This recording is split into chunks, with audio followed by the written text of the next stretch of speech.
मेरे बहुत बहुत प्यारे साथियों, आप सभी को डॉक्टर विजय अग्रवाल का बहुत बहुत प्यार भरा नमस्कार। फ्रेंड्स, इससे पहले कि मैं अपने बात की शुरुआत करूं, एक क्षमा याचना करता हूं, और वो ये कि अभी मेरे दांतों का ट्रीटमेंट हुआ है, जिसकी वजह से मुझे बहुत स्पष्ट रूप से बोलने में थोड़ी परेशानी हो रही है।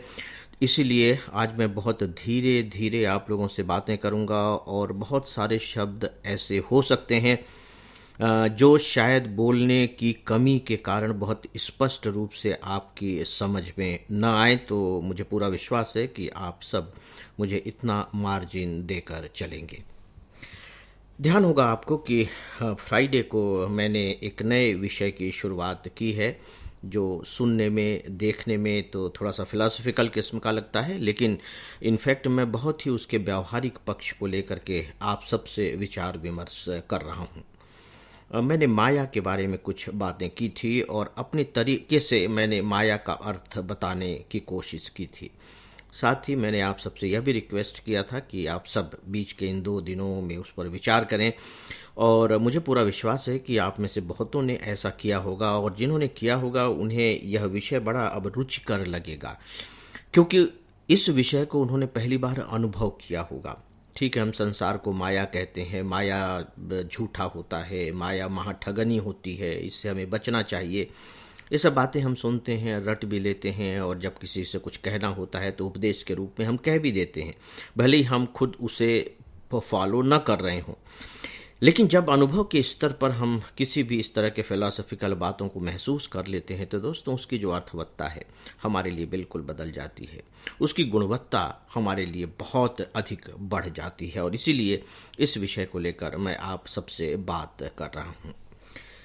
मैंने पिछली बार कुछ आप सबके सामने उदाहरण रखे थे। आज मैं एक और रोचक उदाहरण आप सबको इसके बारे में देना चाहूँगा, क्योंकि यह एक ऐसा उदाहरण है जिससे हम सभी कभी न कभी गुजरे हैं, और चूंकि यह हमारे अनुभव से सीधे जुड़ा हुआ उदाहरण है, इसलिए मुझे लगता है कि इस पर अगर मैं बात करूँगा तो शायद वह बात आप सबके लिए ज़्यादा व्यावहारिक हो सकेगी।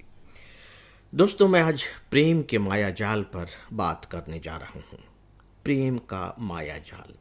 हालांकि यह शीर्षक आपको थोड़ा सा उटपटांग सा लग सकता है कि प्रेम और माया जाल कैसे हो सकता है, क्योंकि प्रेम तो बहुत बड़ी ऊर्जा है, बहुत बड़ी शक्ति है, इसी के माध्यम से हम ईश्वर तक पहुँचते हैं। तो फिर ये माया जाल कैसा है? आइए इसे थोड़ा सा समझ लेते हैं, क्योंकि जिस प्रेम के जरिए हम ईश्वर तक पहुंचते हैं, या वह प्रेम जो दुनिया को एक बनाए रखता है, एक दूसरे से जोड़ता है, वह कौन सा है? और जिस प्रेम में हम उलझते हैं, जो प्रेम हमें परेशान करता है, वह प्रेम कौन सा है? मुझे लगता है कि इस बातचीत के जरिए शायद इस तथ्य को आप सब बहुत अच्छे तरीके से समझ सकेंगे। प्रेम का माया जाल। दोस्तों, इनफैक्ट सच बात यह है कि प्रेम अपने आप में माया नहीं है, प्रेम अपने आप में सच है। यह हमारे हृदय में उठता है, हमारे विचारों में उठता है, हमारे मन में उठता है, यानी कि यह सच है। लेकिन मैंने जो माया जाल कहा है वो थोड़े से एक दूसरे संदर्भ में कहा है। आप अपने उन दिनों को याद कीजिए, अगर आप युवा नहीं हैं तो, और अगर आप युवा हैं तो अपने अभी के कुछ घटनाओं को याद कर सकते हैं। आप स्कूल जा रहे हैं, कॉलेज जा रहे हैं, या समाज में आप इंटरेक्शन कर रहे हैं। अगर आप लड़का हैं तो लड़की की तरफ आकर्षित होते हैं, और अगर लड़की हैं तो लड़के की ओर आकर्षित होते हैं। बहुत से लड़के मौजूद हैं, बहुत सी लड़कियां मौजूद हैं, लेकिन आपने देखा है कि आप किसी एक के प्रति विशेष रूप से आकर्षित होते हैं। देखिए, अच्छा लगना अलग बात है, लेकिन आकर्षित होना एक अलग ही बात है।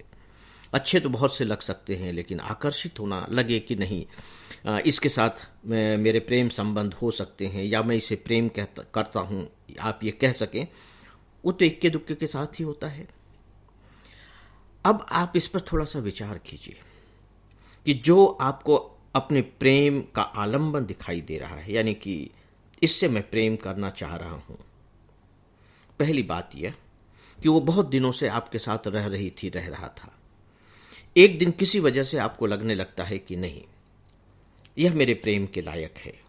किसी भी वजह से ऐसा हो सकता है कि आपको कोई भ्रम ही हो गया हो, या उसकी चेष्टाओं से, एक्टिविटीज से, निगाहों से, किसी और के माध्यम से आपको कुछ ऐसा आभास हुआ हो कि नहीं, वह भी मुझे प्रेम करता है, प्रेम करती है, तो मैं भी उससे प्रेम करता हूं, प्रेम करती हूं।